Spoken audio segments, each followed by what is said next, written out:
Advanced Practice of British Columbia. We're really pleased to be with you today. We should let you know that we probably are able to stay in operation for the next 6 months. I tell you that because perhaps there's something you wish to share with us, some great research you're doing, some good clinical program you're doing. Maybe you're inspired by some of the competencies of practice with PSR Canada. You want to tell us about them. So please let us know. We're always interested in receiving emails for people who might be interested in presenting with us. So for this last 6 months, let's go out with a bang and let's just hear from lots of you about the great things that you're doing.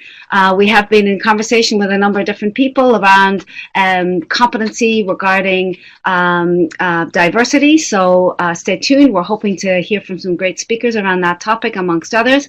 And also Angela Louis will be presenting in 2 weeks around, I'll show you this specifically, around managing risk. So we're very grateful to Angela, who's one of our wonderful presenters. I'm just going to skip through these slides, but I do just want to give a moment to talk about our new email list. You'll know that we switched servers to be in line with the new Canadian legislation around privacy and privacy. So please let us know, send us an email if you know anybody who wants to be on our email list. If you're here, likely you already have that already, but we are just re-establishing that email list. So please share that with your friends and your colleagues and your granny, just to sign up and just make sure that we're providing service to anybody who might be interested in learning about PSR and recovery across Canada. So I mentioned this upcoming webinar with Angela. We're grateful to her.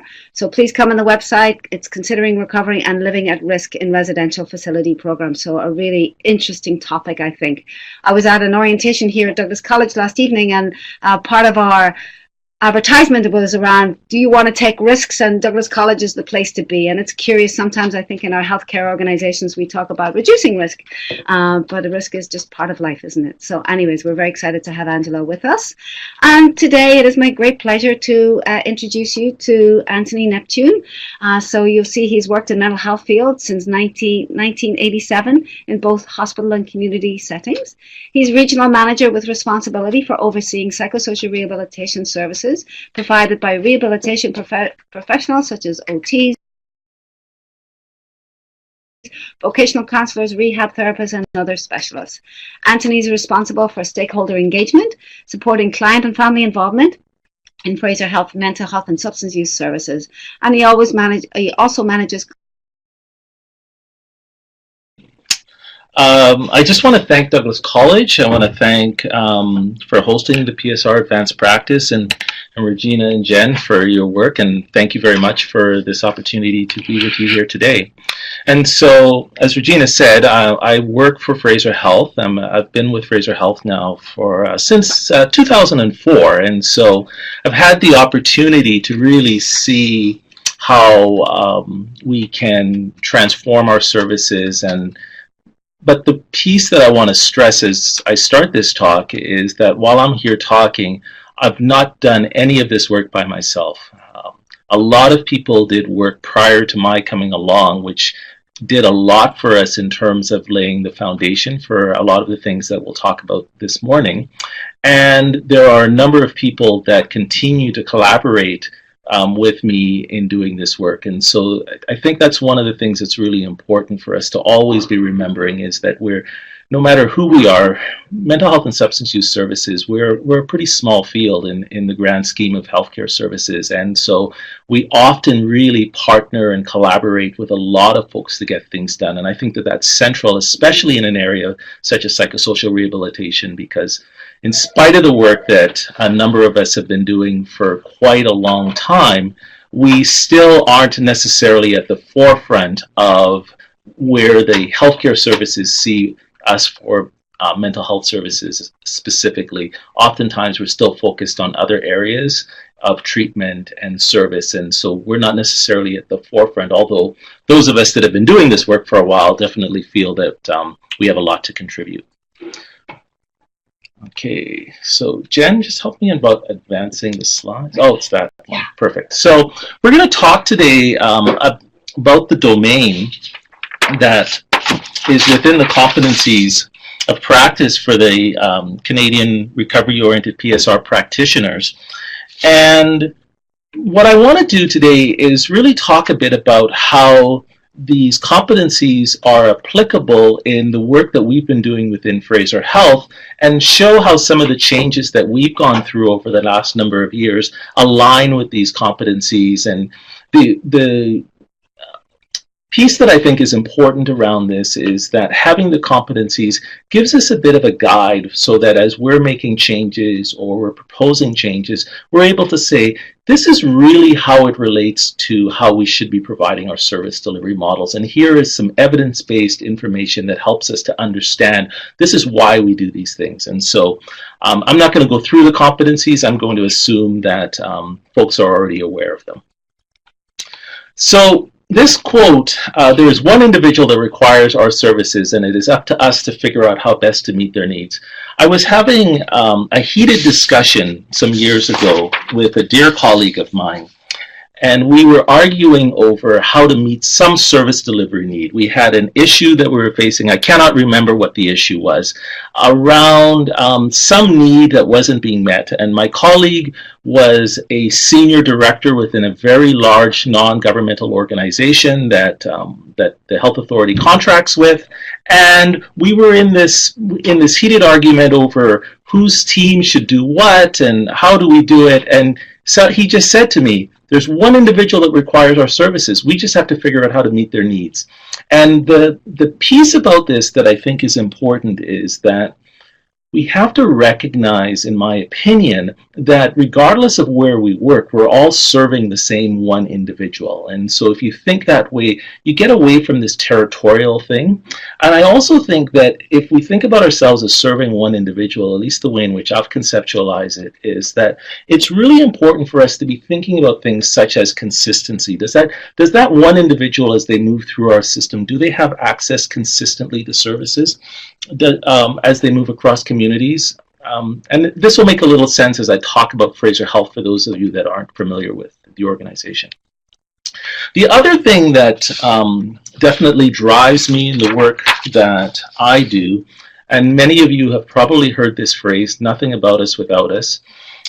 For me, I first heard about it in the 1980s from the disability rights movement in South Africa.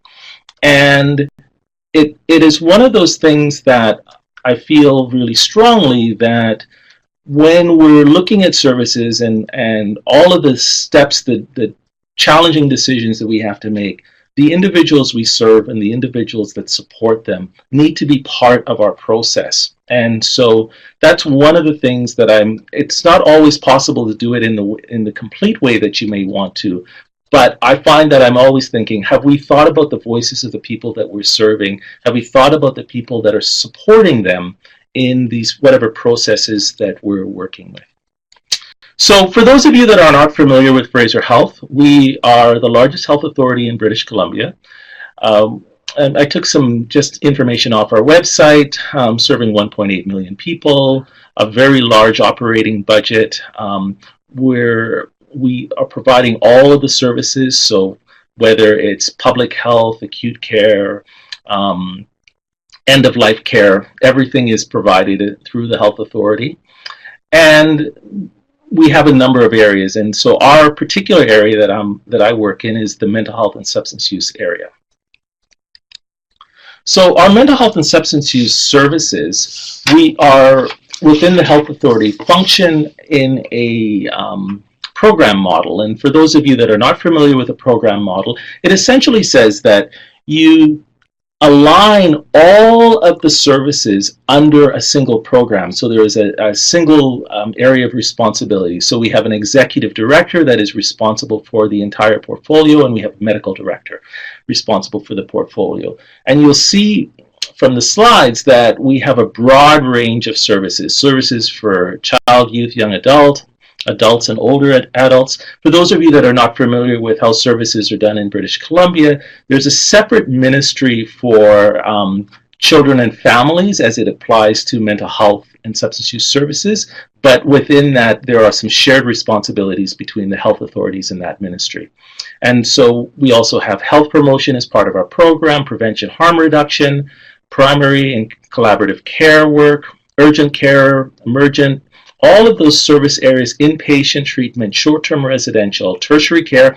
If you're not familiar with the tertiary care model, that's the model where individuals that are requiring higher levels of support will live within facilities for longer periods of time. In the old days, we might have called those institutional care models, and we've moved away from that language, in that it's not intended that people live there for the rest of their lives, but it is a recognition that some people need service care for longer periods of time. And then we have residential services in a broad range of housing models.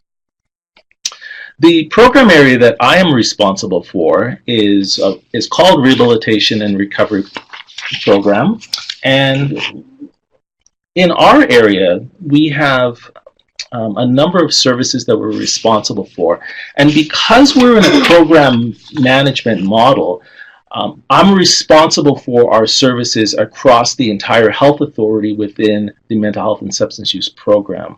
And so to do that work, we've got a number of services that are either internal or we have services that are contracted.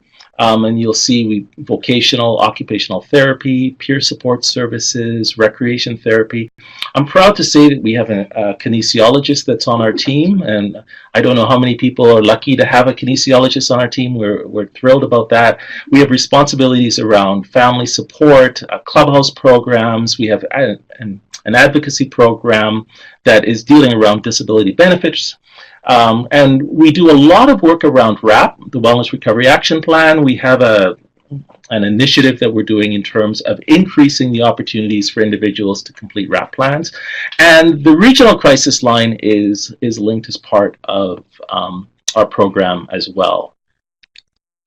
We're also responsible for stakeholder and practice work. And so on the practice part, within the mental health and substance use program, we have responsibilities around social work practice and occupational therapy practice. And I've got a couple of folks that are colleagues that are leaders in this area. We're responsible for a specific practice model that is called the Recovery-Centered Clinical System that I think may have even been presented here before. And that model is something that we're rolling out across our tertiary system, our mental health housing system, and now, just as of this current fiscal year, is being rolled out across our community mental health centers.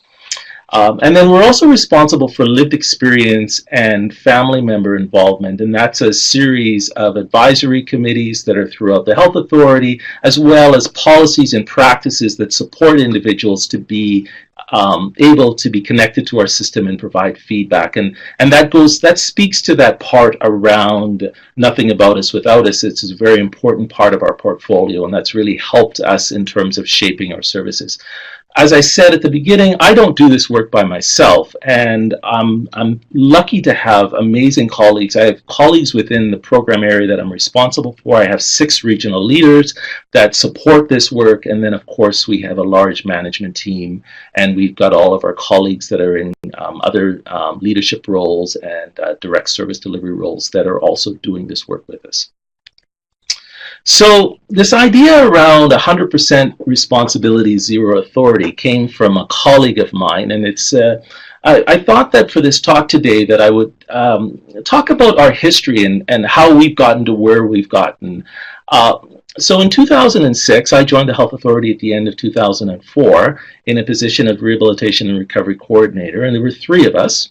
And we each reported to a different director, and that's something that I think is relevant when you think about change and leadership and where you're going. You need to think about structure and organization. And so at the time that I joined the Health Authority in 2004, we weren't in a program management model. We were in a model that was a matrix model that was made up of each community having a leadership, and everything in that community rolled up. So there was a hospital, there was a leader that was responsible for hospital and community services, there were directors, and we reported to one of those directors. And so across the Health Authority, there were 3 of these positions. We reported to different directors, and we had no actual authority over change or direction of services. So it was really about how can we influence the advancement of recovery principles, how can we do that work. So we focused on relationship development, we worked with decision makers, we provided education to stakeholders.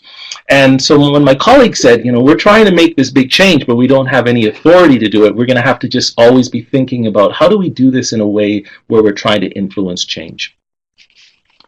So this piece around structure, control, and influence and how that works is the reason I think that this is important is if you think back to that structure that I just mentioned, in 2006, you've got these three folks where we're trying to do this work. We don't have anybody reporting directly to us. We don't have any control necessarily.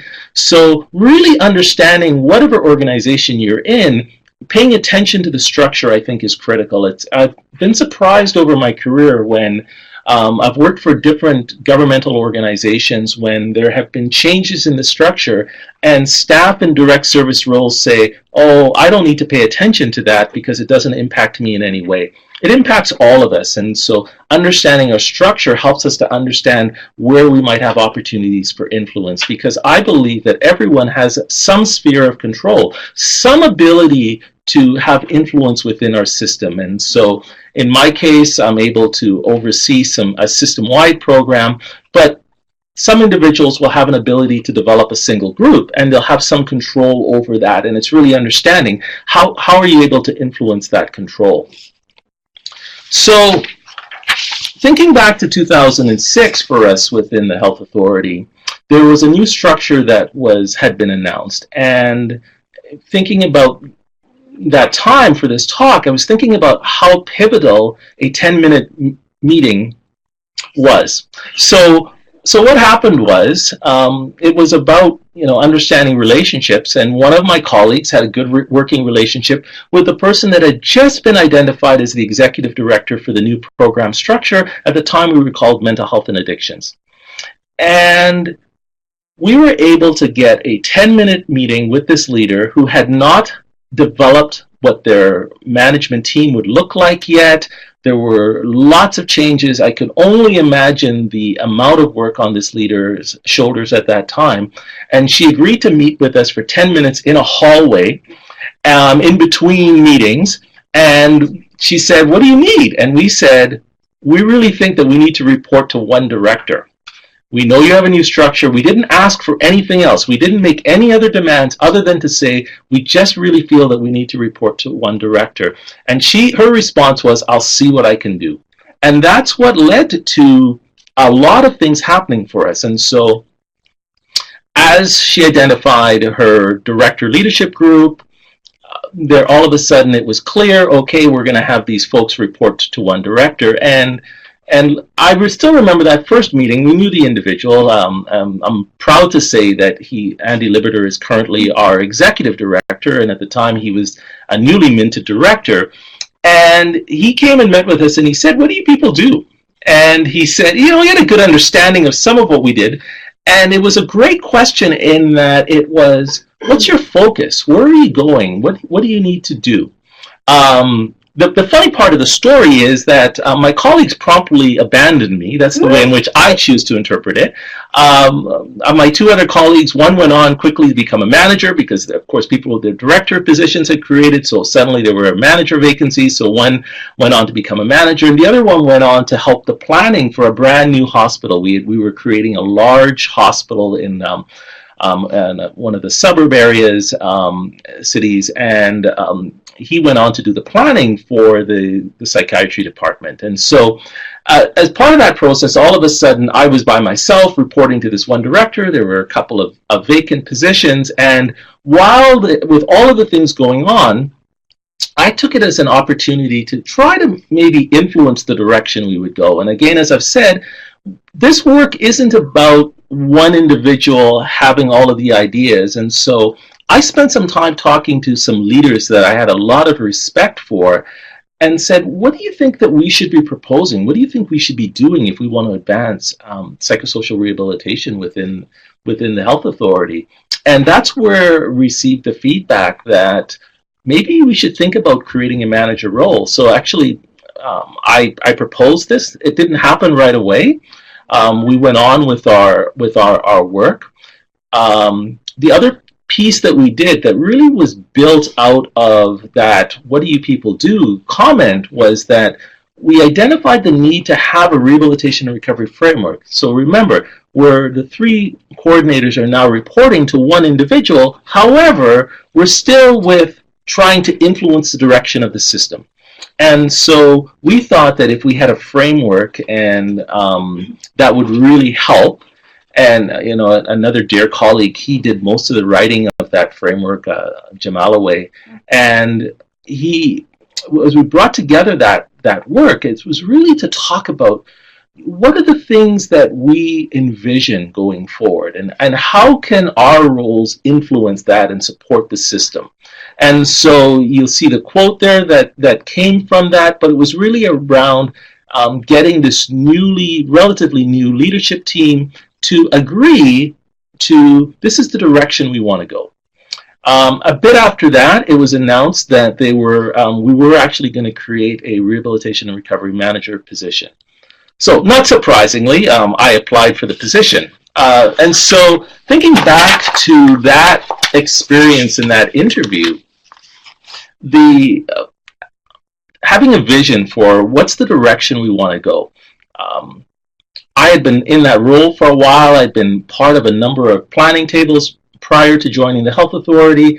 And so I had a clear sense in my mind, especially because I'd had the advantage of working prior to the creation of the health authorities, I'd worked in another organization in another part of British Columbia, an amazing organization. And I saw someone that was in a role very similar to the role that I was the first person to hold, and I looked at what she had done, and many of you will know Kim Castle-Ferry. She's an amazing leader, and I had been privileged enough to work with her some years prior, and I talked to her about the role and what we could do, and she was invaluable in that. And so I was able to think about, okay, what do I want to see accomplished as we go forward with this work? And so you'll see here around increasing our services, strengthening the voice of individuals served, building capacity to expand services, improving consistency. You find with myself, I'm one of those individuals that I really believe that if we don't pay attention to consistency, if we don't pay attention to ensuring that as individuals move throughout our system in different places, that they are able to get at least the same basic services. And I have in the past despaired a bit that within the area of psychosocial rehabilitation, we've sometimes gotten away from that, where we've done so many different, very innovative things, but we haven't said what are the core things that somebody needs to receive. What are the things that people need to have, and that piece around what are the core services actually served me very well, because the following year we went through a process where there were significant cuts coming because of some 2008-2009 was a tough year. People remember the economic downturn, and that led to some real challenges. That it helped me to be focused around what are the things that we absolutely have to protect. What are the things that we need to make sure we have. So, thinking about this idea of how do you meet the needs of one individual. I've been challenged in the past when I've talked about consistency, and the individual says, well, you're just going to make a cookie cutter approach. And my response to that is that when we think about consistency does not have to mean rigidity. Consistency can mean that there are some principles, or there are approaches, or that there are areas of service that we want to ensure that are available to individuals, and then we allow for the flexibility to meet the needs of the individuals that are requiring service that we will be working and supporting. And so I also think that sometimes I hear this idea that our services our clients are unique. You don't understand our clients in our particular area. They're very special. I don't understand what that means. I mean, everybody is special, but I don't understand why some individuals are so unique that we cannot apply standards where we have evidence around how we can support people, where we have emerging practice, where we utilize evaluation.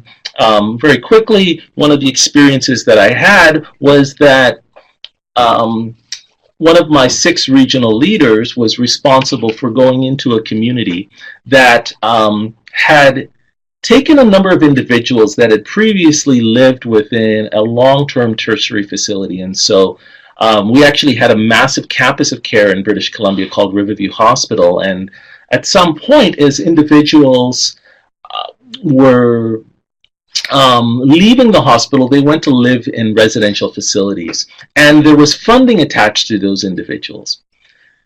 So fast forward about 15 years later, some of those individuals are still living in that facility, and there had been some targeted funding for those individuals to do a little bit of volunteer work. And we have a program in British Columbia called the Therapeutic Volunteer Program that a lot of health authorities have I believe, maintained. We still have it within Fraser Health. But for some reason, because the funding had been attached to, I think it was 3 or 4 individuals, I can't remember, maybe 6 individuals at most, they just continued to receive that funding. And in reality, they were doing the exact same things they had been doing for year after year after year.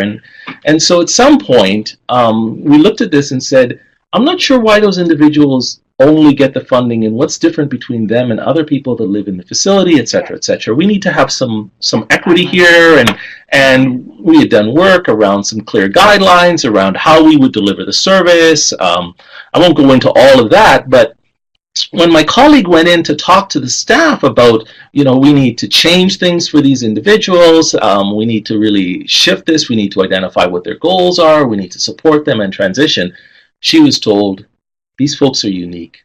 Their needs cannot be met in any other way. This is the only way to meet their needs. And interestingly enough, a couple of those individuals, and it took a couple of years though, but a couple of those individuals got competitive employment. That's so cool. And the thing for me is that I think that if we had never looked at that, they would probably still be doing the same volunteer job. And that's the piece that I think it's important. We have to challenge these things to say that if just because we've always done it this way, are we sure that we're absolutely doing it the best way we can? Are we supporting people in the best way that we can? The piece around owning a client, no one would actually say that I own this client. I mean, obviously that is really just horrible language. But the reality is, oftentimes in our service delivery models, we act like if we own someone. And when we are defensive around change to say, oh, we can't possibly change that, and say, okay, is that because the individual we're serving has challenges, or is it that we have challenges with the fact that we're going to make a change? These are some things that we really have to question for ourselves. We cannot just assume that we... I think it's always important for us that are doing this work. We need to always be advocating for the individuals that we serve. At the same time, we need to be careful that we don't fall into the trap around designing things around what's very comfortable for us, what really works for our needs.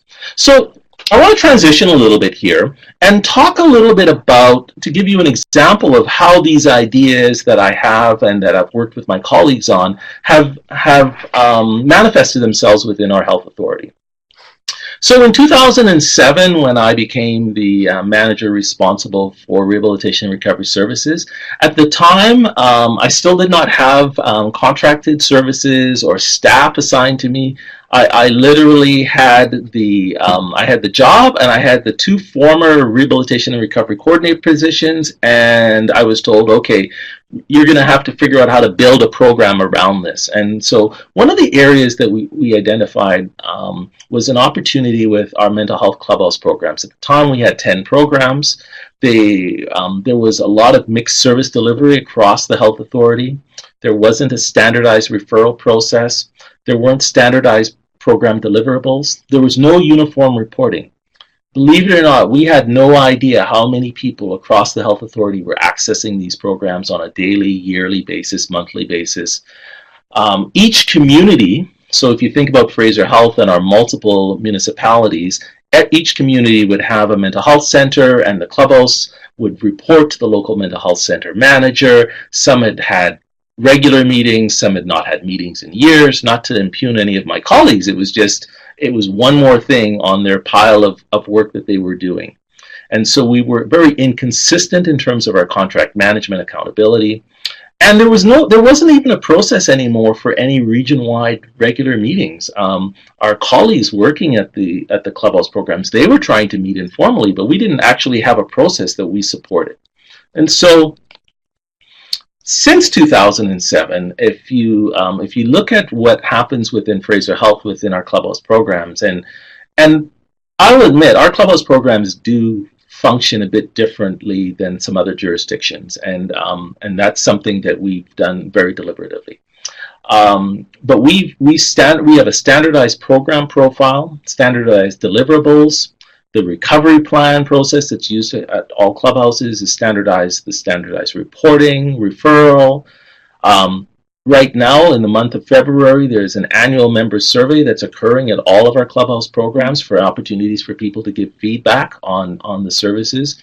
We've been using a quality of life measure that we developed to help not only the individuals in terms of their recovery planning, but also to help us around our outcome planning.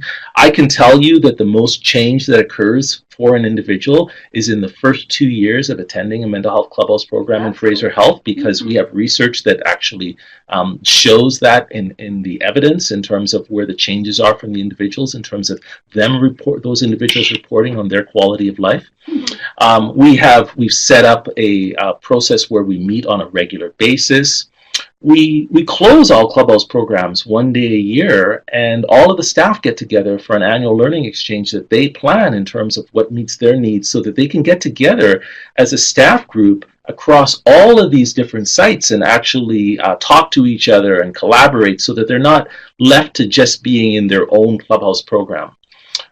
RAP and recovery support training happens at all of our Clubhouse programs across Fraser Health. We have not changed anything about the RAP program, but Clubhouses across Fraser Health have staff that have volunteered to facilitate RAP, as many of our staff internally within Fraser Health have. Recovery support training is how we support the work for our peer support program, and that's the precursor to becoming a peer support worker. Is you take recovery support training, and our clubhouses support that.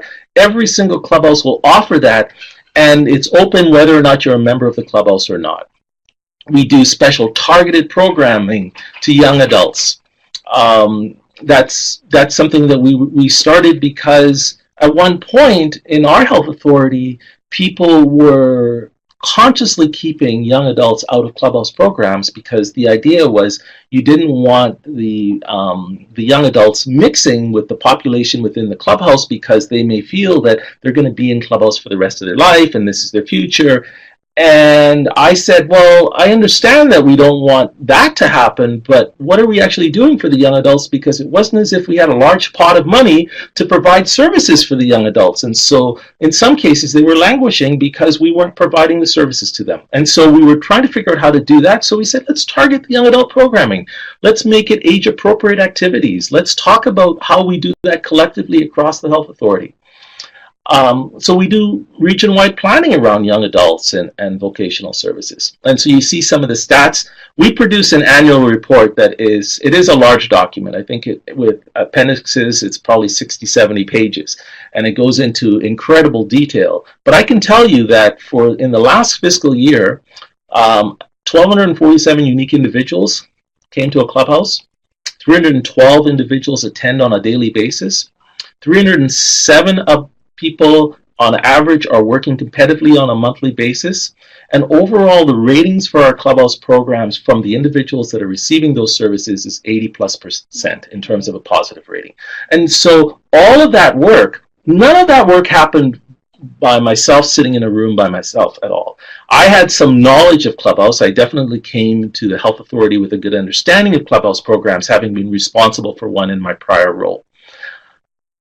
So what we did with that was to really work collaboratively with our Clubhouse programs to create that. And I'm going to talk about that a little bit. I'm going to talk about the change process. So I'm sure many of you have heard this quote before: the only person that likes change is a wet baby. The idea being, of course, that change isn't something that is often popular with us. That change can be something that can be challenging, can be scary. But we really need to think about if we're advancing our services, we need to be thinking consistently that change is going to be a big part of what we're going to be doing. So I don't have time today to go into change processes, but I do want to put this out just for consideration. If your activities are going to involve different roles for your staff, you're engaging in a change process. If it's going to be different services to the individuals you serve, that's a change process. Will it be different processes or for staff and or the individuals that you serve? Change process. And so you need to be thinking that what are the ways in which we roll out a change process? If something like this is happening, we need to be thinking, it's not simply enough to say, oh, okay, we're just going to go and do this idea. You have to be thinking about it within the context of a change process.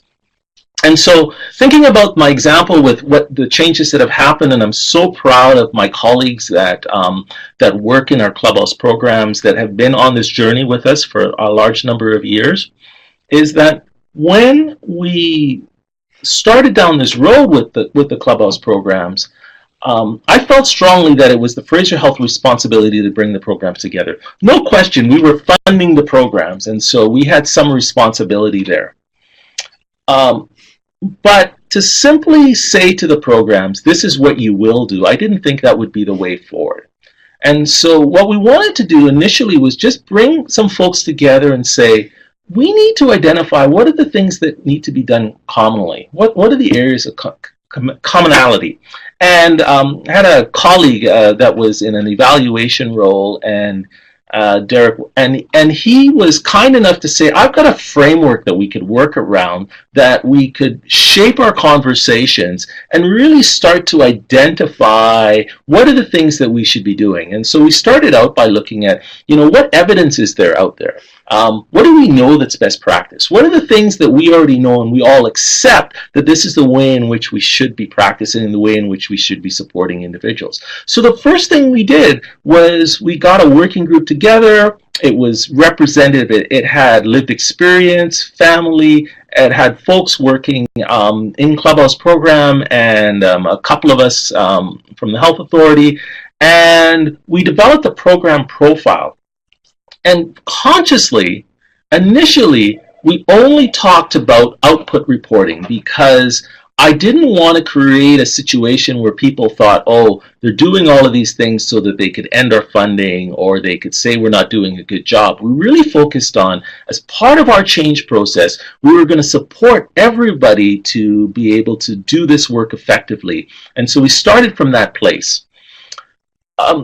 The other piece that we did was we really encouraged the programs to start sharing information, and that's tricky if you think about it from a health authority perspective, because we will do things called a request for proposal, an RFP, and that is a competitive process in terms of new services. And so if you're running your program and then someone says, well, you guys should be sharing information, and you think to yourself, wait a minute, if I share information, is that going to hurt me down the road when I have to submit a proposal? How are we going to do that? And so that's not the easiest thing in the world, but I'm so proud of our colleagues because they really embrace this. And so as we started to do that work, that's when you get to the point where you've developed your baseline, people understand, everybody's working together. Then you can start holding individuals and programs accountable for their services. Now, even though there's a number of things that we're doing, it's important to note, and I just took a quick look, the Clubhouse programs, every month they send out a calendar, and I've asked that I receive a copy of every calendar from each Clubhouse program, and while I can't read them all in detail every month, I scan through them, and sometimes I can't remember one. I remember one calendar as a bit of a joke is that I saw it was rock climbing and sexual health, I think was the title. And I called up and this was one of the really creative. I called up one of our young adult, it was a young adult program. I called up the person facilitating and I said, you got to help me. I think it was that was the title. And the person leading the group, they said, yeah, we tried to have these conversations with the young adults separate from an activity. and they wanted nothing to do with it. But we found if we took them to do something else, we could have this conversation. Very creative. But anyway, my point is that there's still lots of really, and you'll see it here, I won't go through all of these examples, but you can see here in the PowerPoint that there are numerous examples of really unique programming still occurring within our Clubhouse programs. And so that hasn't changed.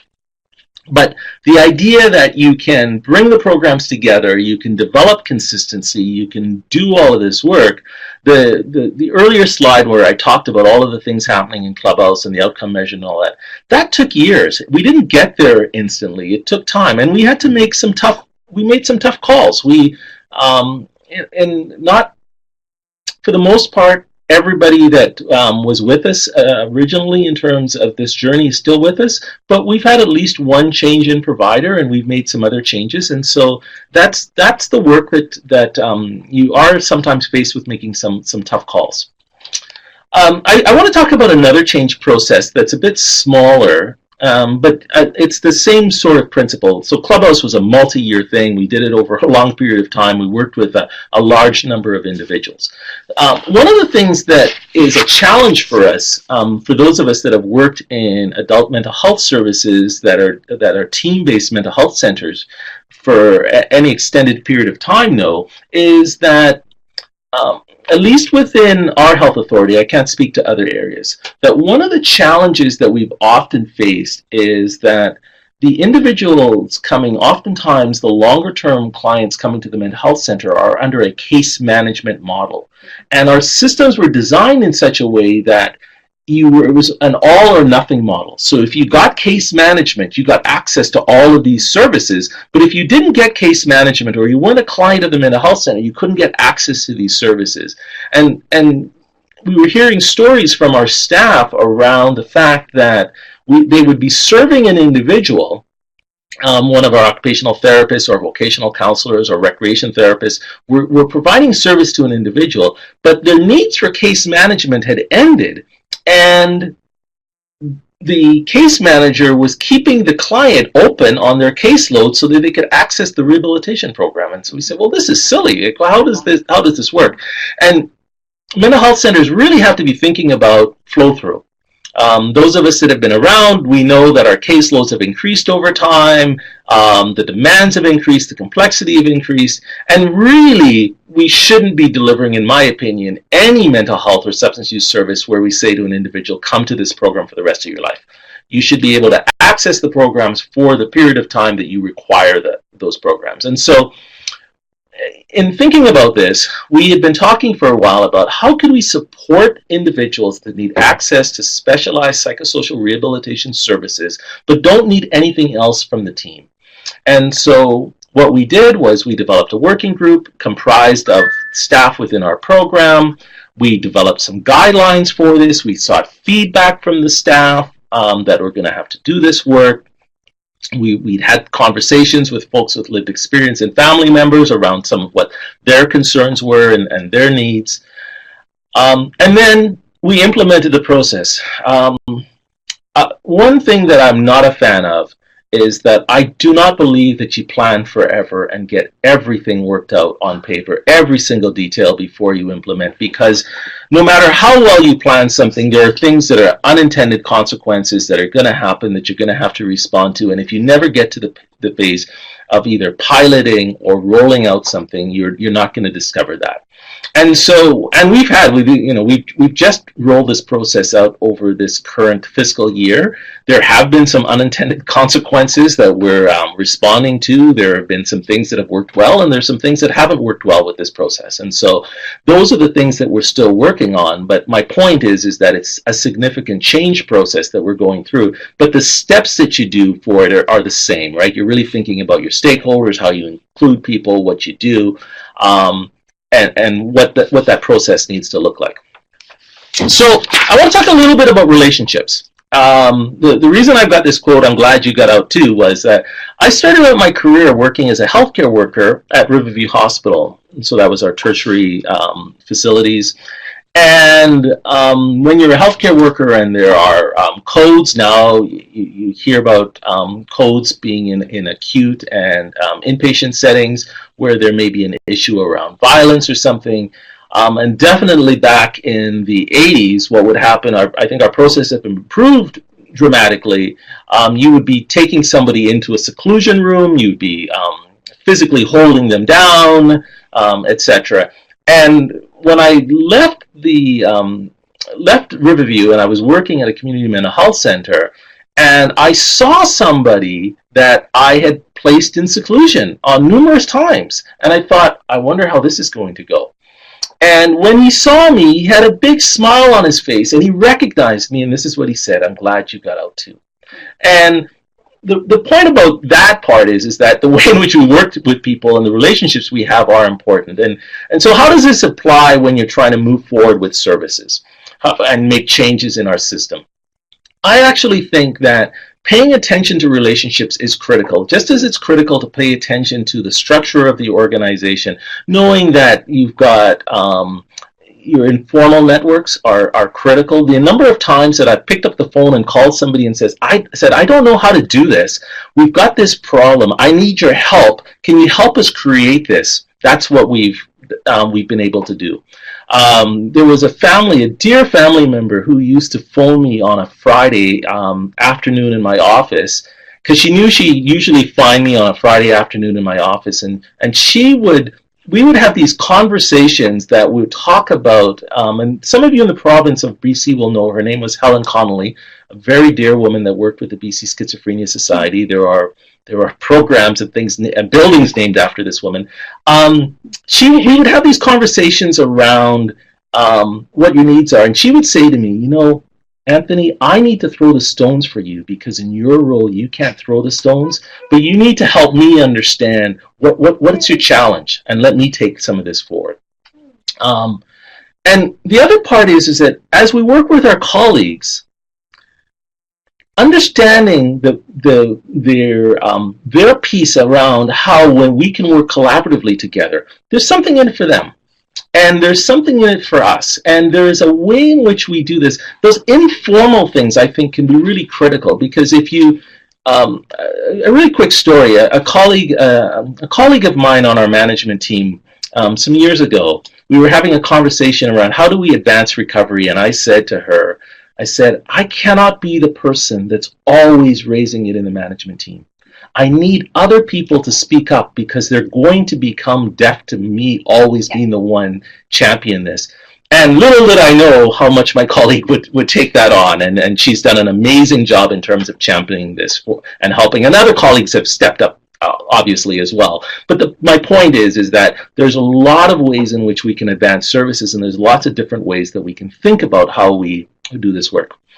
I want to talk a little bit about working to scope. Staff that work closely with me will hear me talk about this all of the time, that I believe that it's really critical that we create environments where individuals are working to scope. And what do I mean by that? So, first of all, something that I learned very early on in my career was you need to hire the right people. And hiring the right people allows you to get out of their way. If you don't hire the right people, you end up in a position where, and any of us that have been in any role where we've hired people, we've made mistakes. Most of the time we get it right. Sometimes we don't get it right, or sometimes just because of the structure of the organization, we don't have a choice in terms of who we work with. But when we do have an opportunity, I believe that we should screen rigorously. Our interviews within our program are pretty tough. Anybody that's interviewed in our program knows that usually your interview is 45 minutes to 55 minutes. There are usually somewhere between, 18 and 20 questions. And if you run out of time, and the interview's over. And so what I find is that people placed in that, it's not about trying to see how they handle pressure necessarily, but I want them to be able to make decisions, use critical thinking skills, and come to a decision. Because, as I said, I don't believe that we have the luxury of planning forever. If you give anybody enough time, they can come up with a solution, but sometimes we're not in that position as staff, and you need to be able to work in that way. I do believe in setting very high expectations. Recently, we were recruiting somebody, and I could tell that my colleague, the coordinator that this person was going to report to, was probably aghast at what I said. We were struggling. We had interviewed a few people for this position. We couldn't find the right person. We weren't happy with any of our applicants. We looked like we had this wonderful person that was going to be a great applicant, and it was clear to all of us, the three of us on the panel, by the end of the interview, we wanted this person.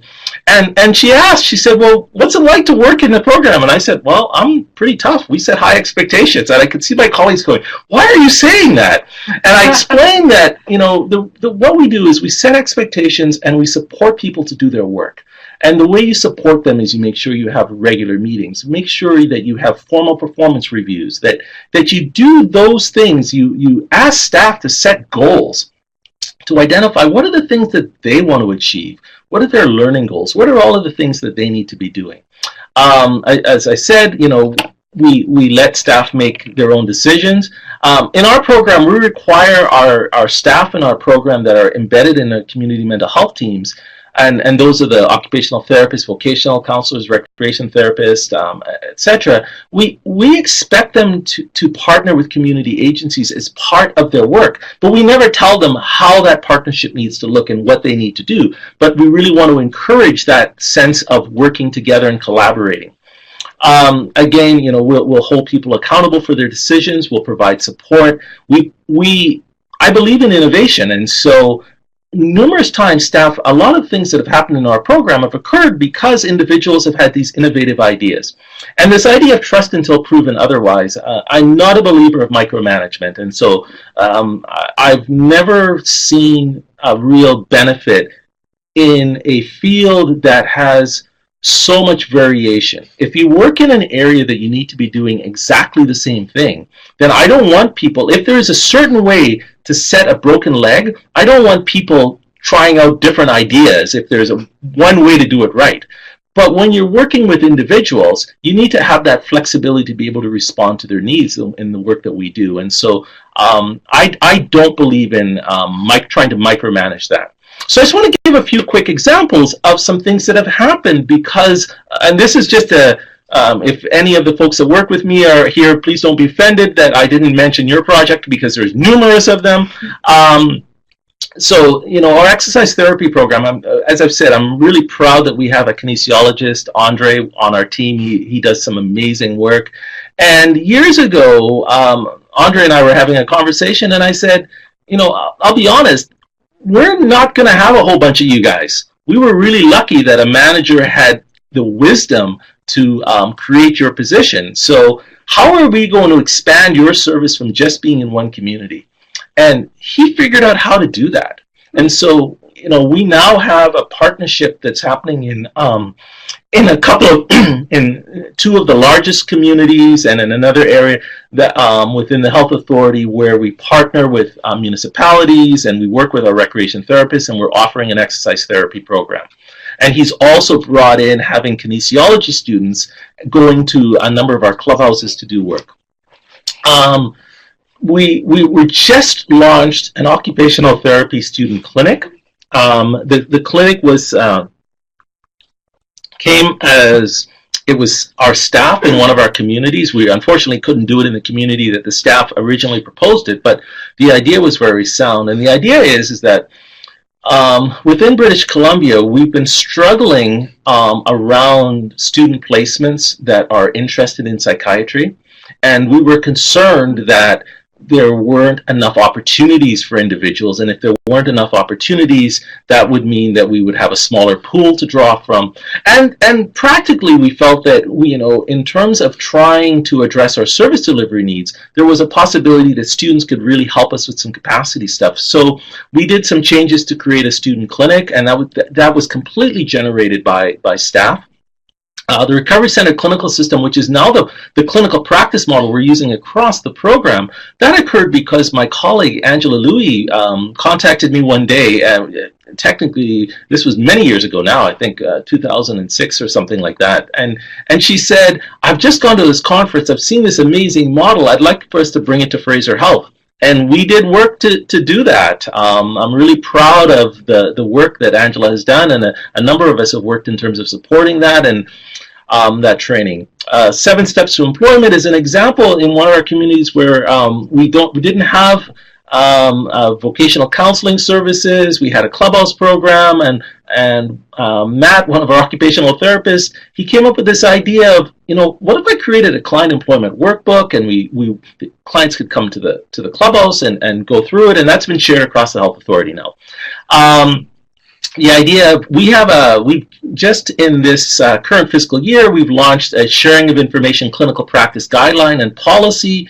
And again, that's driven, another colleague, Glenn Pollock, has done some amazing job bringing us together to really talk about how do we share information with families and other service providers, and again, a collaborative process to develop that work, and that's applicable across all of our services. So that's just a few examples of how none of these were my ideas, but we've had a program that has supported people to be able to do this sort of work.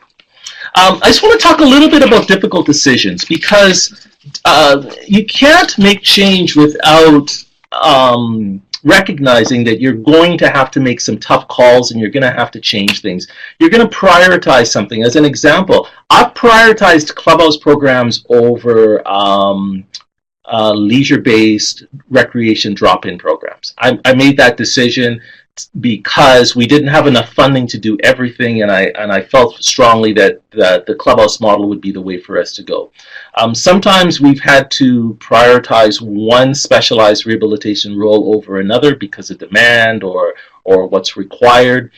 Sometimes we've had to make decisions around a group or activity, and so I think the point around this that I want to make around this part is that you are not always going to have the luxury of having the resources to do everything that you want to do. And you're going to have to make some decisions that are not necessarily going to be popular decisions.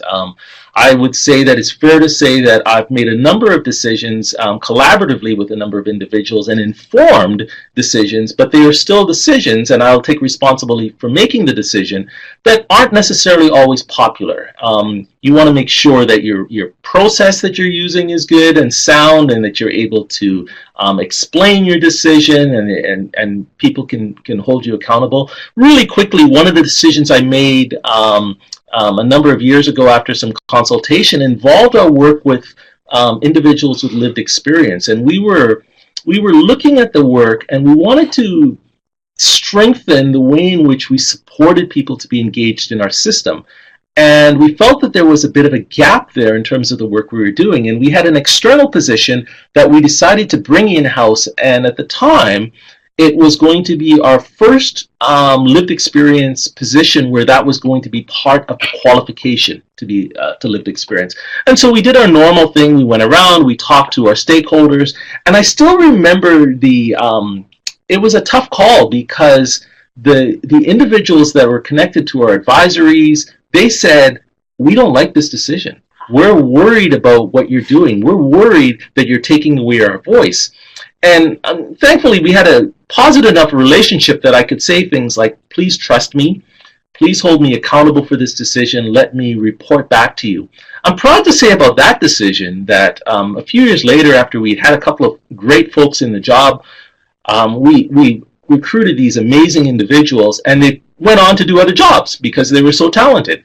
And we created it as a support role.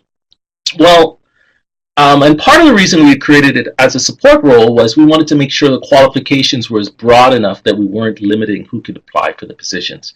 So again, then the next time we were looking at hiring, and we've always had individuals with lived experience and family members on the panel, they said, we want a higher level of qualification to match the last people that we just had. And I said, well, we're unionized, we have to make all these changes. So long story short, we actually had to change the job description, change the qualifications, change the rate of pay, and the job requires higher qualifications now, and that was driven by the individuals with lived experience and family members that were helping us. And one of them, she said to me, she said, because she was there when I first made the decision years earlier, she said, I have to admit, I did not believe in this decision when you first did it.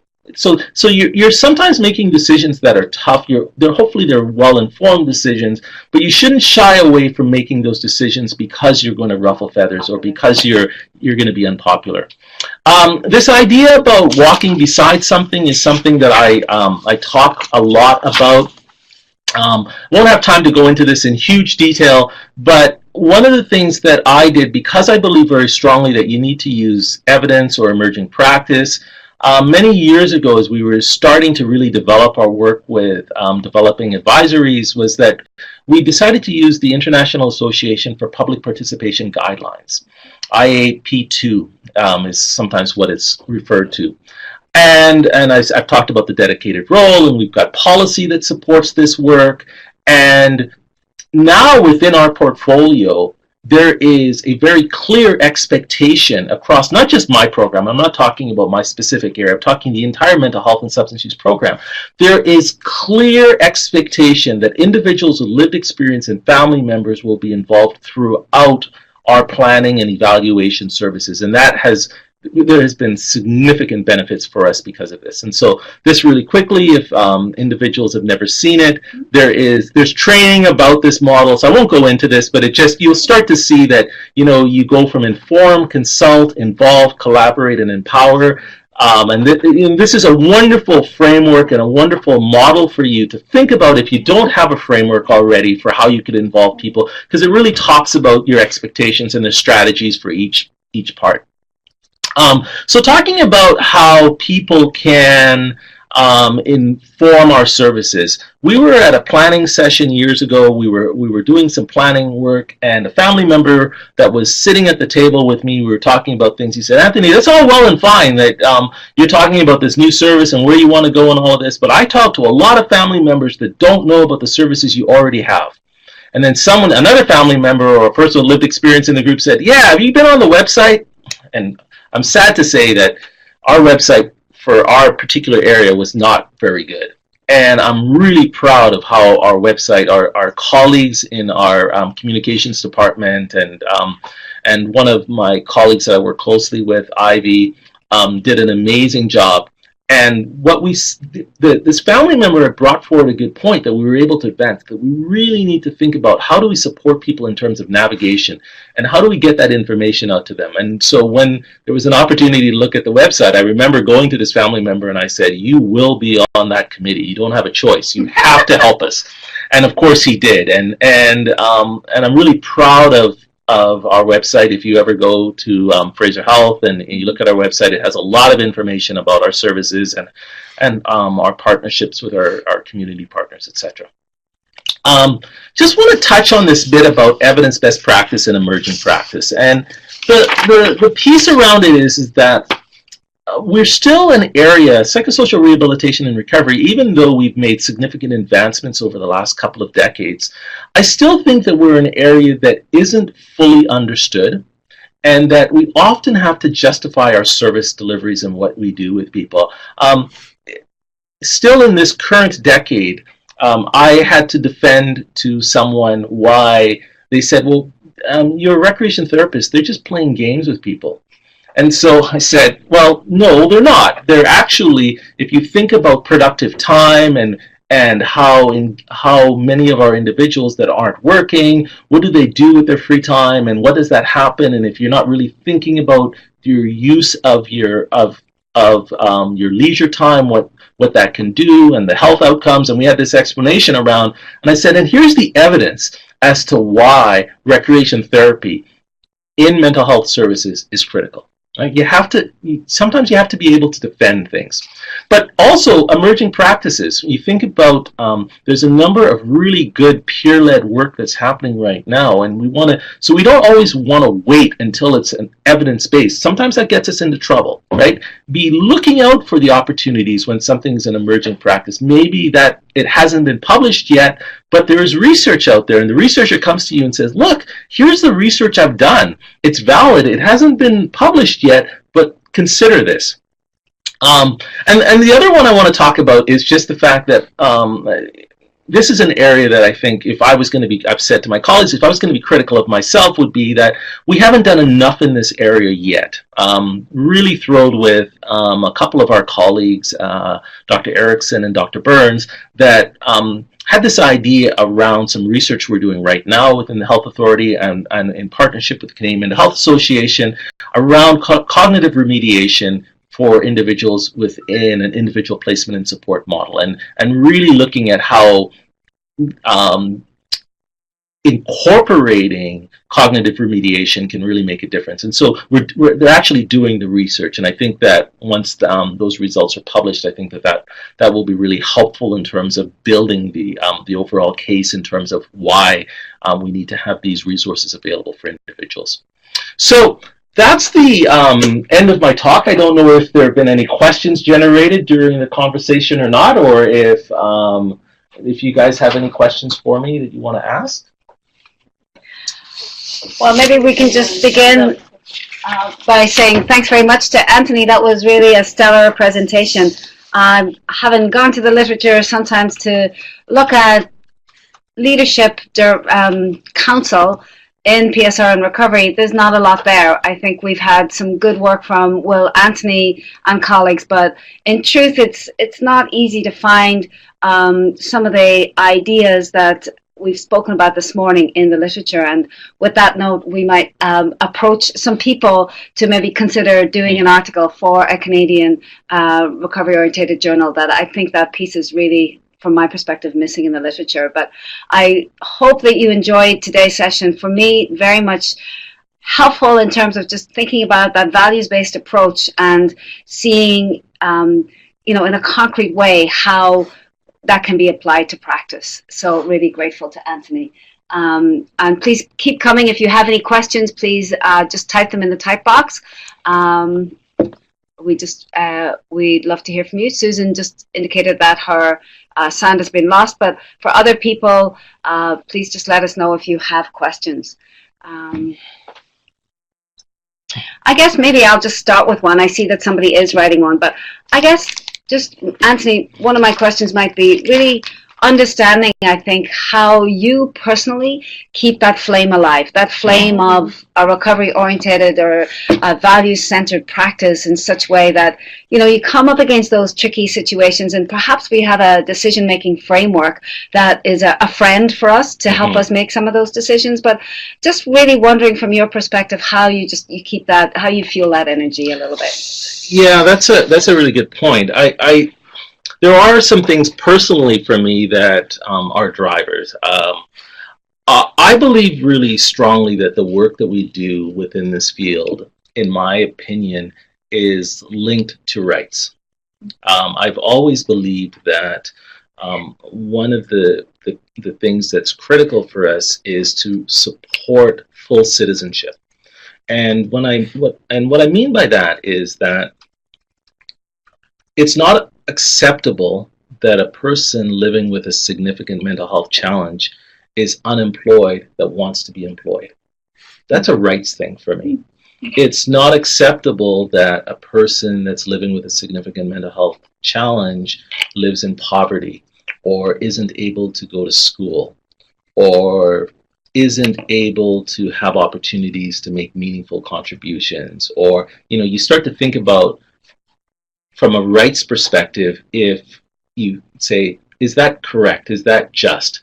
And so I often go back to, we're part of something in terms of supporting that advancement of rights.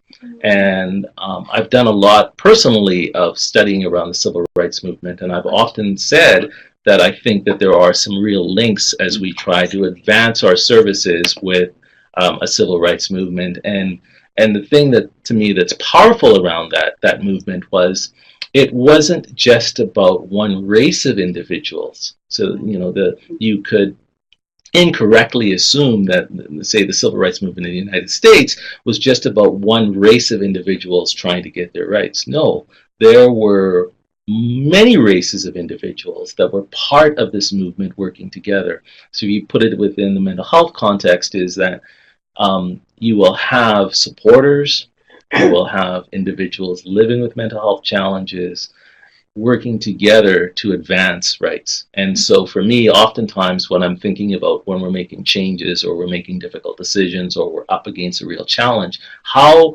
does this fit within that framework for me? How does that fit around, are we supporting and are we advancing things? I once said to someone, and somewhat provocatively, when they said to me, oh, our clients aren't able to work, my response was, so it's acceptable that they live in poverty for the rest of their life? And they said, well, I didn't say that. And I said, no, you didn't. But the reality is that we don't have, in this country, we don't have a means by which, if you're not working and you don't have independent means, that likely means that you're going to live in poverty. So we have to create the space for that. So that's sort of the stuff that drives me. So I think if I was to think about that, I guess you're really saying that you take a rights-based frame to help you think about issues, and then not only that, but you do it through a very collaborative lens. So it's a sort of a getting to that shared understanding place where it's people moving forward together. Yes. So I think that's kind of maybe a little bit implicit in your response, but I think important to pull out, as you clearly said in your own presentation, that many people help to make this happen, but it's helping find people, maybe throw stones or maybe to just bring your advance the work together. Yes, so definitely. Thanks for that. Right. So Adrienne says the speakers indicated that it took some time to get staff on board with changes. What worked, or maybe what did you do that might be helpful as well? So yeah, I would say we didn't do any one single thing that worked. I would say that we did a bunch of things. Probably the part that we did was we did a fair bit of talking and listening, where we actually, without going into it, I'm a believer in the conference change model, and so that is a model that really talks around how do you bring everybody under the tent, and how do you have an inclusive process whenever you're going through a change process, and how do you make sure you have representative voices at the table. And so we've done that.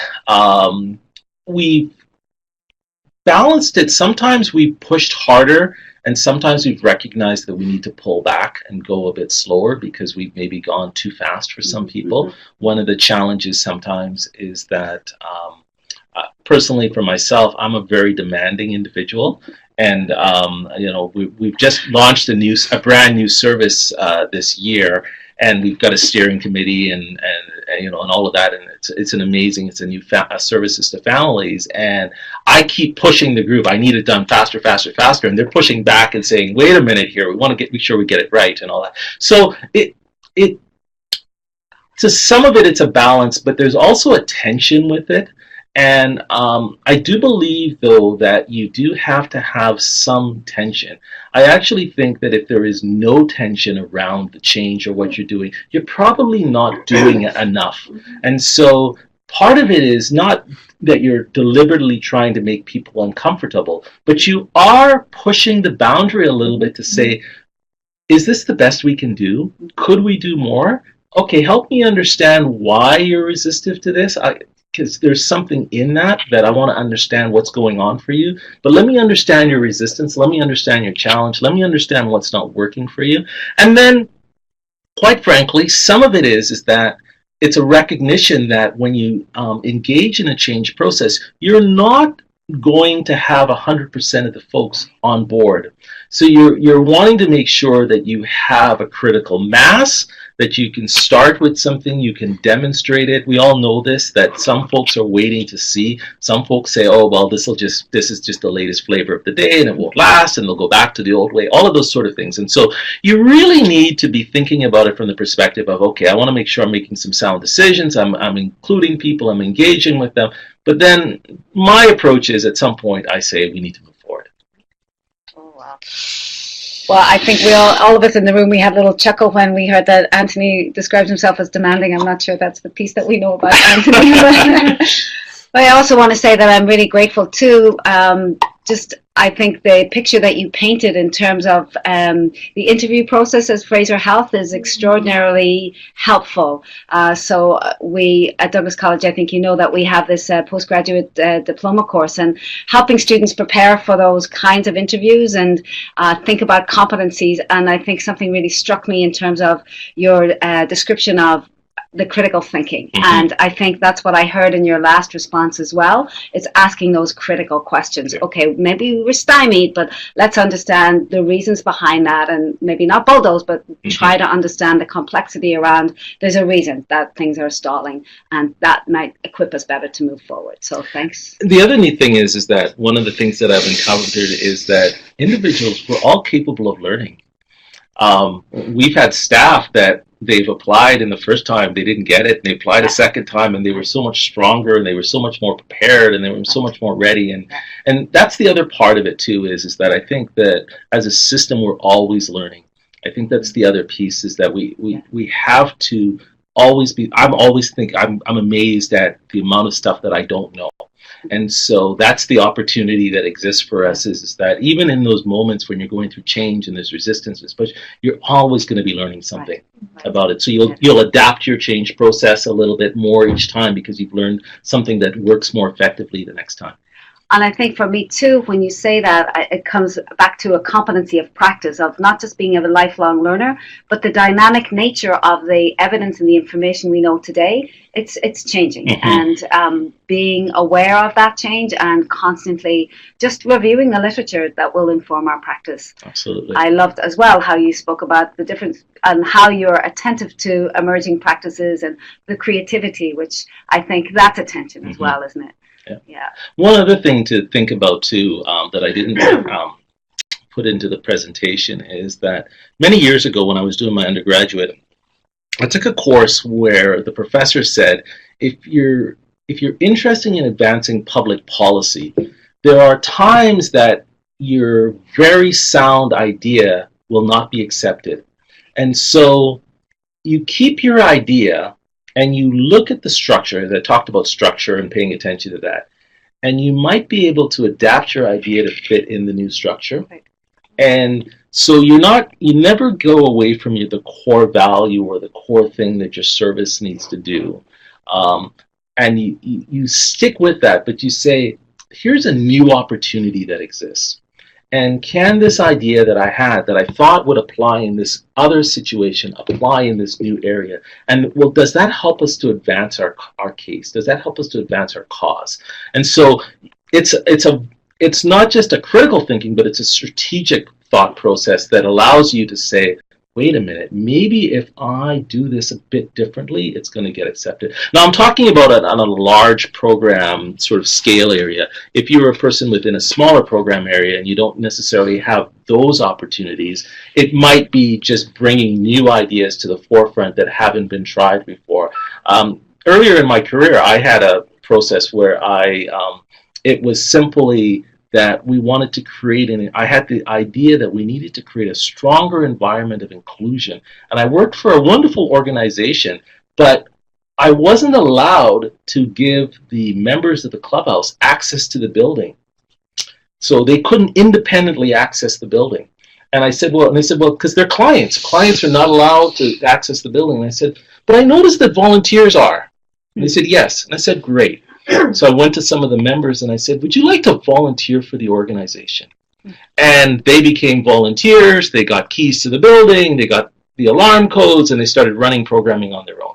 So my point is that you can adjust based on the policies and the approaches. You don't simply have to say, okay, well, they've said no to this. How can I look at this differently? So we might describe that as critical, problem solving, perhaps. Oh, that's wonderful. So I noticed that we're at 11:51. I'll just check in, see if there are more questions at all. I don't see that. But maybe just in the meantime, I have been remiss in just in our introductory slides, just speaking about the opportunity to work with Jen Cusick around nourishment. If you have a moment, please go on the psyrehab.ca website. She's doing really some very creative and innovative work around just keeping ourselves well. It's on the PSR Canada. PSR Canada website, sorry, I misspoke there, so thank you, Jen, for that. So on the PSR Canada website, we really encourage you to have a look in there, and hopefully you'll just find some good and sage and nourishing advice for yourself. Also, I just want to bring to you upcoming events sponsored by PSR Advanced Practice, UBC, and Douglas College. We're having an opportunity to meet with Dr. Eric Latimer, who's a scholar from McGill University. His area of interest is sometimes, it's multiple things, but really supported employment, cognition, as Anthony mentioned as well. He also talks extensively about evidence-based practices and making decisions and